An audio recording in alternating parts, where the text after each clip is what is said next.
Virtually every business wants to be more customer-centric, but do they need to start at the top?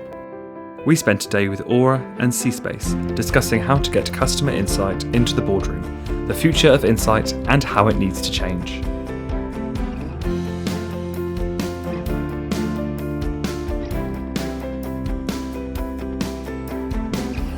I've been working in the industry since the 80s.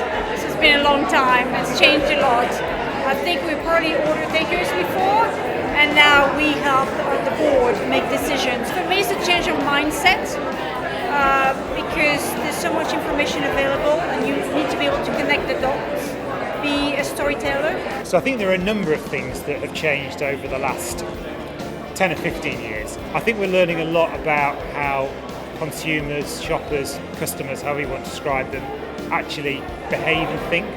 And some of the old models of how people made decisions are actually not necessarily wrong, but have evolved and changed. And we know a lot more about how people's minds work to understand how their behaviours are actually influenced in ways that are different and more subtle than we perhaps might have realised. I think on the client side it's changed enormously. It's much more professional now than it has ever been. People on the insight side are getting further up the chain. I think they are being heard more. The other thing is they're getting much more involved on the dirty side, really.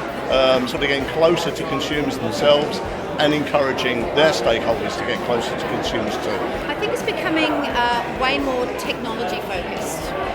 So the business or insights people are looking to get their customer feedback out to board members or out to the business, sort of the operations side of the business, in a much more real-time way than they ever have before. Everybody more or less now has a smartphone, and that gives you so much opportunity to collect real-time information from consumers.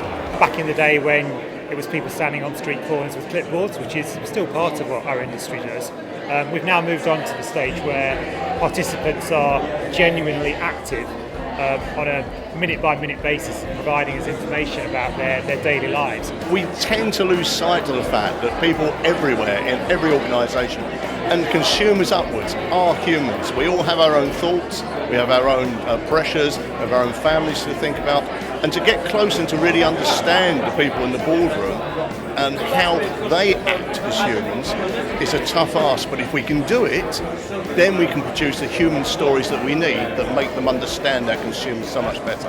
I think the future from the research and planning industry is going to increasingly be about melding the skills of a great researcher in terms of being able to interpret data and make recommendations, but using technology to enable you to do it in a faster, more efficient, more cost-effective way.